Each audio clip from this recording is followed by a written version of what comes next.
இந்த வீடியோவில் நம்ம எதை பற்றி பார்க்க போகிறோம்னா, ஆதார் கார்டு வைத்திருப்பவர்களுக்கு தற்போது மிகவும் முக்கியமான புதிய அறிவிப்பு ஒன்று விலகி உள்ளது. அது என்ன என்பதை பற்றி தான் இந்த வீடியோவில் நம்ம டீட்டெயிலாக பார்க்க போகிறோம். இந்தியாவில் பார்த்தீங்கன்னா ஒவ்வொரு குடிமக்களுக்கும் ஆதார் கார்டு என்பது மிகவும் முக்கியமான அடையாள ஆவணமாக உள்ளது. வங்கி கணக்கு தொடங்கி பல தேவைகளுக்கும் இன்று ஆதார் கார்டு என்பது கட்டாயமாக்கப்பட்டுள்ளது. பிறப்பு மற்றும் இறப்பு என அனைத்திற்கும் ஆதார் அட்டை தேவைப்படும் நிலையில் இந்தியாவில் சராசரியாக 120 கோடி மக்கள் ஆதார் அட்டை பயன்படுத்துவதாக புள்ளி விவரங்கள் தெரிவிக்கின்றன. இந்நிலையில் மத்திய அரசு ஆதார் அட்டையில் எழும் மோசடிகளை தவிர்க்க புதிய மாற்றங்களை கொண்டு வர உள்ளதாக தகவல்கள் வெளியாகியுள்ளது. அதாவது ஆதார் அட்டையில் கைரேகை மற்றும் ஓடிபி ஆகியவற்றுக்கு பதிலாக முகத்தை நேரடியாக ஸ்கேன் செய்வது போன்ற புதிய முறைகளை அரசு விரைவில் கொண்டு வர உள்ளதாக தெரிவிக்கப்பட்டுள்ளது. இதனால் மக்களின் நேரம் மிச்சமாவது மட்டுமில்லாமல் கைரேகை பிரச்சனைகளும் வராது என தெரிவிக்கப்பட்டுள்ளது. அதே சமயம் ஆதார் பயன்பாடுகளை எளிதாக்கவும் போலி ஆதார் கார்டுகளை கண்டறியவும் இது போன்ற நடவடிக்கைகள் எடுக்கப்பட்டுள்ளதாக அரசு விளக்கம் அளித்துள்ளது. தற்போது இந்த திட்டம் குறித்து அரசு ஆலோசித்து வரும் நிலையில் இந்த புதிய முறைகள் குறித்து விரைவில் அதிகாரப்பூர்வ அறிவிப்பு வெளியாகும் என்றும் தெரிகிறது. இதன் ஆதார் அட்டை வைத்திருப்பதற்கு தற்போது முக்கிய அறிவிப்பு. அடுத்ததாக உங்களுடைய பெயரை மட்டும் வைத்து ஆதார் கார்டு டீட்டெயில்ஸ் எப்படி ஆன்லைன் மூலமாக செக் பண்ணுறது, அதற்கான ப்ரொசீஜர் என்னென்னு பார்க்கலாம். ஏதாவது ஒரு ப்ரௌசர் ஓப்பன் பண்ணிக்கிங்க. அதில் கூகுள் சர்ச்சில் போயிட்டு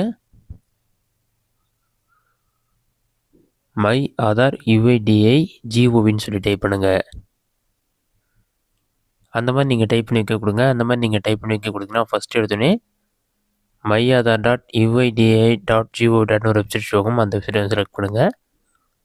வெப்சைட் ஓப்பன் ஆன பிறகு வெல்கம் டு மை ஆதார் அந்த மாதிரி ஷோ ஆகும். பாட்டமில் ஸ்க்ரோல் பண்ணிங்கன்னா உங்களுக்கு நிறைய ஆப்ஷன் ஷோ ஆகும். இதில் பார்த்தீங்கன்னா தேர்டாக வந்து retrieve EID or Aadhaar number, click here to find Aadhaar number or enrollment ID நம்பர்னு ஒரு ஆப்ஷன் கொடுத்துருப்பாங்க. அந்த ஆப்ஷனை கிளிக் பண்ணோடனே select 12 digit Aadhaar number or 20 digit enrollment ஐடின்னு சொல்லி கொடுத்துருப்பாங்க. நீங்கள் ஆதார் நம்பர் செலக்ட் பண்ணிவிட்டு உங்களுடைய ஃபுல் நேம் என்னவோ அதை என்டர் பண்ணிங்க. நெக்ஸ்ட் ஆதார் கார்டு கூட ரிஜிஸ்டர் பண்ண மொபைல் நம்பர் அப்படின்னா இமெயில் அட்ரஸ் ரெண்டில் ஒன் டீட்டெயில்ஸ் என்டர் பண்ணி அதில் பார்த்தீங்கன்னா கேப்சா கொடுத்துருப்பாங்க. கேப்சா பார்த்து அப்படியே கரெக்டாக டைப் பண்ணுங்கள்.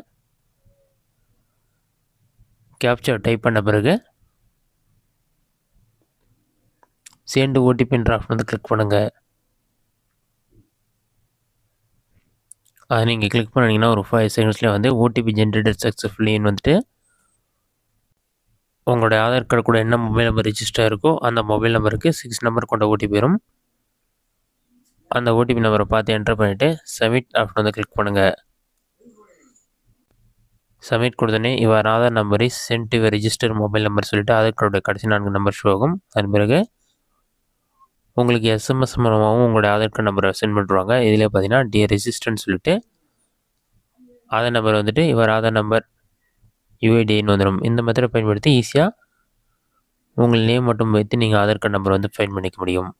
இந்த வீடியோ உங்களுக்கு யூஸ்ஃபுல்லாக நினைக்கிறேன். இந்த வீடியோ பிடிச்சிருந்தா லைக் பண்ணுங்கள். இந்த வீடியோவில் வேறு சின்ன டவுட் வந்ததுன்னா கமெண்ட்ஸில் கமெண்ட் பண்ணுங்கள்.